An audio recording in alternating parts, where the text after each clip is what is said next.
ধন্যবাদ এবং স্বাগত জানাই আরেকটি ভিডিওতে। আজকে ভিডিওতে আমি কথা বলবো মাদকাসক্ত রোগীকে কতদিন রাখা হয় এই বিষয় নিয়ে। একজনের প্রশ্ন করেছেন এবং আমি আজকে প্রশ্নের উত্তরে কাউন্সেলিং সাইকোলজিস্ট আশুজ্জামান রাজু। আপনারা কেউ যদি নতুনভাবে এই ভিডিওটি দেখেন, আমি আশা করব আপনার চ্যানেলটি এখনই সাবস্ক্রাইব করে রাখবেন। সো মাদকাসক্ত হচ্ছে যে মানসিক রোগের একটা ধরন। এই ক্ষেত্রে কি হয় যে ওই যে ব্যক্তির হয়তোবা অন্য রকমের কিছু মানসিক সমস্যা থাকতে পারে, যার মাধ্যমে সে মাদকাসক্ত হয়ে পড়ে। মাদকাসক্তর ক্ষেত্রে বিভিন্ন রকমের মাদক আছে, যেটি হচ্ছে যে এই যে আসক্তিটা তৈরি হয় সেক্ষেত্রে ব্যক্তি নিয়ে থাকে। আপনারা অনেকেই জানেন অনেক কিছু ড্রাগ আছে যেটা অ্যাভেলেবল কাছাকাছি আছে, সেটি তারা নেয়। অনেক সময় ফ্রেন্ড সার্কেল রয়েছে, তারাও খুব সহজে নিয়ে আসতে পারে, সেক্ষেত্রে তারাও কিন্তু এর মাধ্যমে এফেক্টেড হয়। অনেক সময় তার ভিতরে অ্যাংজাইটি বা ডিপ্রেশনের জন্য এটা কিন্তু হয়ে থাকে। অনেক সময় ফিজিক্যাল বিভিন্ন রকমের হ্যাজার্ডের কারণে, কিছু বিভিন্ন সমস্যার কারণে তারা এই ধরনের যে মাদকাসক্তির যে ধরনগুলো সেগুলোর প্রতি একটা আসক্তি কাজ করে। সো মাদকাসক্ত রোগীকে অনেক সময় ভর্তি করাতে হয় যদি তার প্রবলেমটা মাইল্ড মডারেট সিভিয়ার থাকে এবং তার যদি খুব ইচ্ছা থাকে এখান থেকে বের হয়ে আসব, এবং তার ভিতরে যদি ওই যে হচ্ছে যে তার ড্রাগ নেওয়ার যে প্রবণতা অনেকটা কম থাকে। অনেক সময় দেখা যায় যে তাকে অবশ্যই একটা হাসপাতালে ভর্তি করাতে হয়, কারণ মাদকাসক্তের ফলে দেখা যায় যে শরীরের ভিতরে, ব্লাডের ভিতরে বিভিন্ন রকমের পার্টিকেল থাকে যেটা তাকে উত্তেজিত করে ওই মাদকটা গ্রহণ করার জন্য। তো সেক্ষেত্রে বিভিন্ন রকমের টেস্ট রয়েছে, সাইকিয়াট্রিস্টরা এটাই করে থাকেন। করার পর তার যে চিকিৎসাটি করতে হয় সেটি হলো ওই যে ডোপ টেস্টের মাধ্যমে যে পার্টিকেলগুলো তাকে মাদকাসক্ত গ্রহণ করতে বারবার উত্তেজিত করে সেটিকে কমিয়ে দেয়। সাথে সাথে কাউন্সেলিং সাইকোলজিস্টের কাছ থেকে কাউন্সেলিং বা সাইকোথেরাপি নেওয়া দরকার হয়। অনেক সময় ফ্যামিলি থেরাপি বা গ্রুপ কাউন্সেলিংয়েও কিন্তু এটা অনেক ভালো কাজ করে। ফ্যামিলি কাউন্সেলিংয়ে হয়তো বা ফ্যামিলি মেম্বার যারা থাকেন তাদেরকে সবার সাথে বসতে হয়, কারণ এটা হয়তো বা তার ভিতরে একটা কনফ্লিক্ট বা ইনফিরিয়রিটি কমপ্লেক্স অথবা অন্য যে কোনো কারণে তার মাদকাসক্ত গ্রহণটা হতে পারে, এবং সেই ক্ষেত্রে তারা ফ্যামিলি বা গ্রুপ কাউন্সেলিংটা করবেন। এছাড়া অন্য যারা আছেন আপনারা জানেন, অন্য বলতে যে আপনার ফ্যামিলি মেম্বারের আশেপাশে অনেকে থাকেন, তারাও কিন্তু এখানে অ্যাটেন্ড করতে পারেন। এবং সাইকিয়াট্রিস্ট কী করেন এই সময়টাতে, তার যে চিকিৎসার যে ধরনটি সেটি কিন্তু তিনি দিয়ে থাকেন।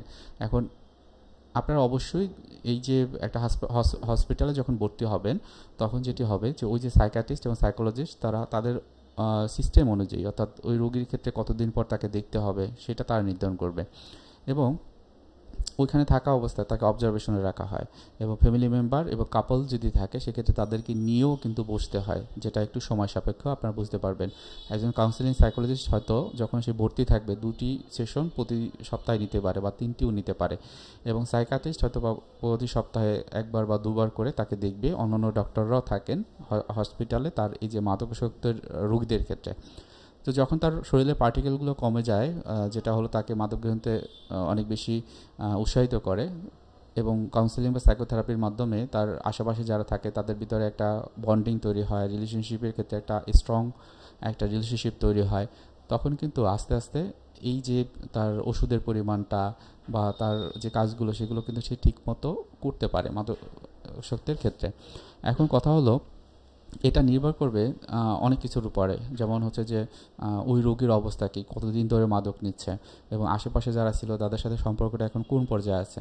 এগুলো মেজারমেন্ট করেই কিন্তু একজন সাইকিয়াট্রিস্ট এবং একজন কাউন্সেলিং সাইকোলজিস্ট নির্দিষ্ট সময়ের পরে কিন্তু তাদেরকে ছুটি দিয়ে দেয়। এখন মোটামুটি ধরে নিতে পারেন এটা হয়তো বা 21 দিন থেকে 1 মাস বা একটু বেশি কমও হতে পারে। অনেক সময় দেখেছি মাদকাসক্ত বলতেই তারা বিভিন্ন রকমের রিহ্যাবিলিটেশন সেন্টারে কিন্তু তারা পাঠিয়ে থাকে।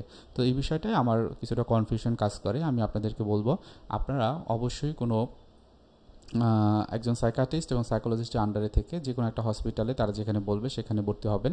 সেক্ষেত্রে অবশ্যই ফাইন্যান্সিয়াল বিষয়গুলো দেখে নেবেন। অনেক সময় দেখা গেছে বাংলাদেশের পার্সপেক্টিভে একটা ওয়ার্ডে থাকতে গেলে হয়তো বা তার 1600 টাকা থেকে বা 1200 টাকা থেকে শুরু করে হয়তো বা প্রতিদিন তার 2600, 3000, 5000 বা 8000 টাকাও লেগে যেতে পারে। এটা নির্ভর করবে ওই যে হসপিটালের ধরন, অর্থাৎ সে কী ধরনের ফ্যাসিলিটি দিচ্ছে।